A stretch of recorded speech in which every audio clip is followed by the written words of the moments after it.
السلام علیکم دوستو، میں محمد ویس نیوز ٹریک چینل پر آپ کا استقبال کرتا ہوں۔ دوستو، آج رمضان کے مہینے کی بات ہوگی، رمضان میں ہونے والی عبادات کی بات ہوگی، سحری کی بات ہوگی۔ آج ڈاکٹر نظم السحر صاحب نے سحری کو لے کر کے کچھ تیاری کی ہے۔ رمضان کی سحری کو لے کر کے آئیے پوچھتے ہیں ان سے کہ کیا معاملہ ہے سحری کا۔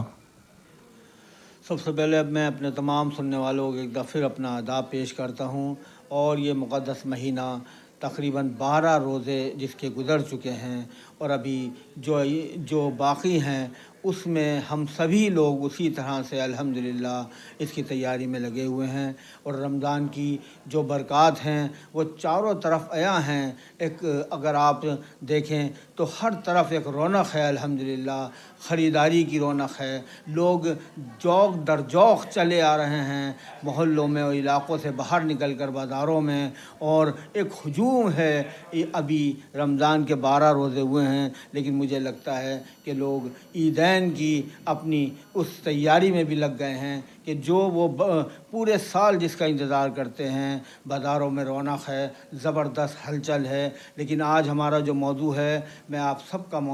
توجہ اس وقت دلانا چاہوں گا کہ رمضان میں ایک چیز ہے سحری، اور یہ سحری نہ صرف آج بلکہ قدیمی روایات اس میں شامل ہیں۔ میں سب سے پہلے ذکر کروں گا اس سحری میں وہ اس روایات کا اٹھانے کا کہ ایک ٹریڈیشن تھا کہ اس کو لوگ باقاعدہ پورے ہجوم ایک ہوتا تھا، اور وہ اپنے گھروں سے آواز لگایا کرتے تھے، ان لوگوں کو اٹھانے کے لیے آیا کرتے تھے، ان کو دعوت دیا کرتے تھے کہ بھائی اب آپ اٹھیے اور سحری کا وقت ان قریب ہے۔ اس لیے آج ہم ماضی کے اس جھروکے میں چلیں گے جہاں اس کی شروعات امیر المومنین حضرت علی کرم اللہ وجہہ نے کی، اور یہ شروعات تھی کوفے کی وہ مسجد سے کہ جب حضرت علی کرم اللہ وجہہ لوگوں کو صبح صادق سے پہلے اٹھایا کرتے تھے اور آواز دے کر ان کو مسجد کی طرف یا اپنے روزہ رکھنے کے لیے جو تیاری ہوتی ہے اس کی طرف ان کی تیاری کے لیے آوازیں دیا کرتے تھے۔ یہ ان سے ثابت ہے، اور اس کے ساتھ ساتھ ہی وہ واقعہ بھی اس میں جڑا رہے گا کہ جو حضرت علی کرم اللہ وجہہ کے ساتھ پیش آیا۔ کیا واقعہ ہے وہ ذرا بتائیں۔ دیکھیے، یہ واقعہ ہے کہ جب 40 ہجری 17 رمضان المبارک کو حضرت علی کرم اللہ وجہہ حسب معمول اسی طرح سے صبح صادق سے پہلے وہ سحری میں اٹھانے کے لیے لوگوں کو نکلا کرتے تھے، اور پھر کوفے کی مسجد میں جایا کرتے تھے۔ یہاں پر میں آپ کی توجہ دلانا چاہوں گا کہ یہ وہ دن تھا کہ جب حضرت علی کی شہادت نصیب ہوئی ان کو، اور اس وقت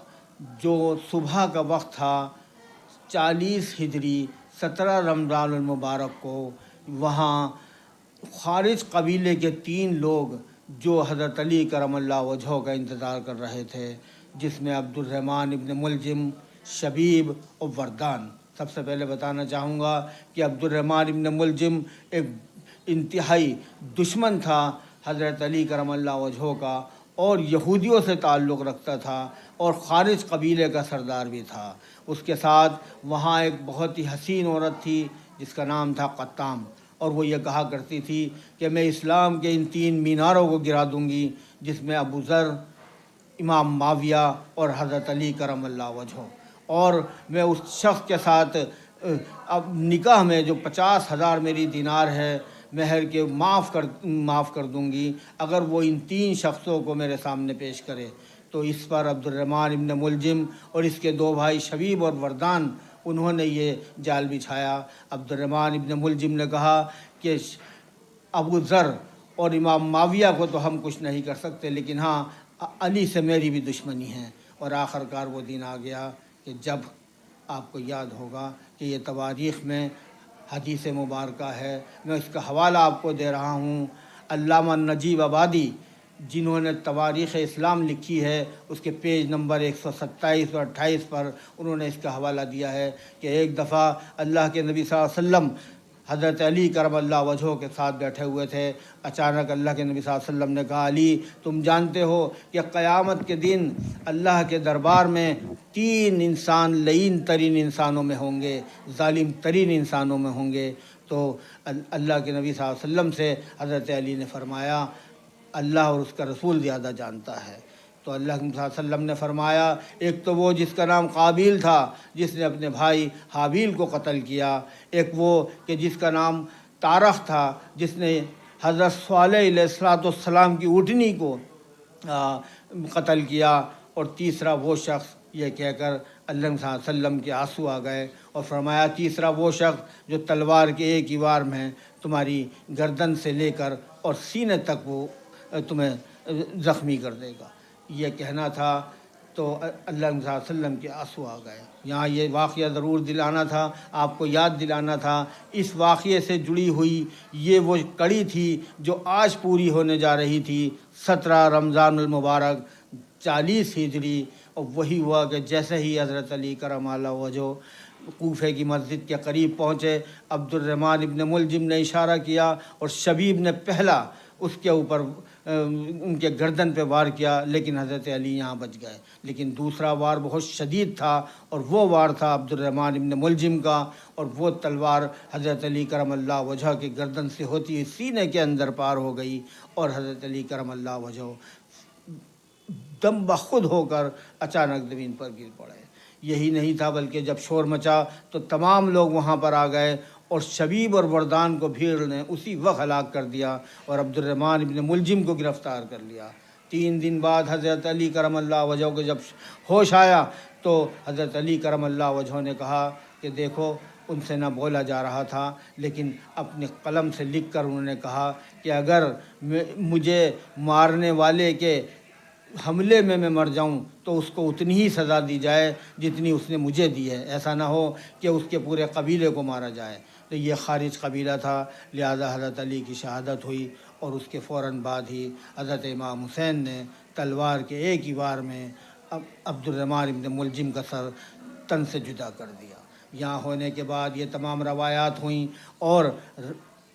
حضرت علی کرم اللہ وجہ کو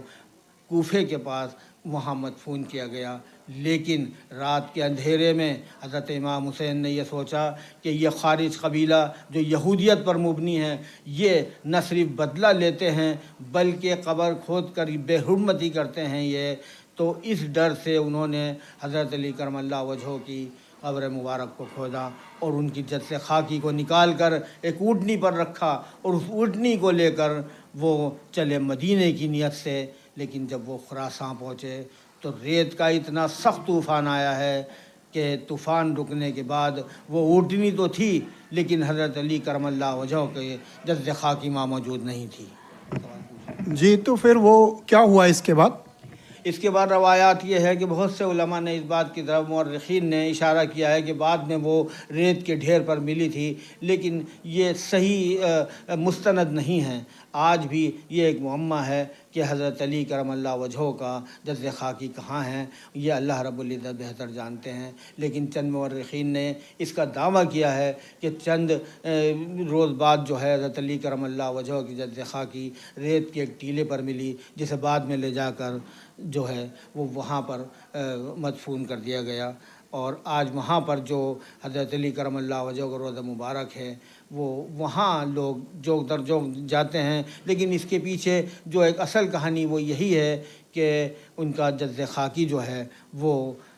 شاید جو ہے وہ کسی کو نہیں ملا. تو ابھی ہم بات کر رہے تھے سحری کی. سحری کی وجہ سے حضرت علی کرم اللہ وجہ کا پہ حملہ ہوا اور وہ شہید ہو گئے. تو بھارت میں اس کا ٹریڈیشن کیا ہے سحری کا, سحری میں اٹھانے کا؟ دیکھیے یہ ہمارے یہاں ٹریڈیشن آج سے تقریباً 400 ساڑھے 400 سال پرانا ہے, اور یہ ایک باقاعدہ پوری روایات ہے کہ اس کے لیے پوری ایک جیسے تنظیم ہوتی تھی سحری کے وقت کے اٹھانے کی, ان کو متعین کیا جاتا تھا. اکثر وہ لوگ غریب اور غربا ہوتے تھے تاکہ وہ پورے رمضان سب کو محنت کرتے تھے, اٹھاتے تھے, اور عید کے دن جب وہ آتے تھے تو اس کی اجرت ان کو دی جاتی تھی, اس کا انعام دیا جاتا تھا. تو یہ آج کا نہیں ہے بلکہ یہ ایک قدیمی ٹریڈیشن ہے, سحری کا اٹھانے کا ایک رواج ہے.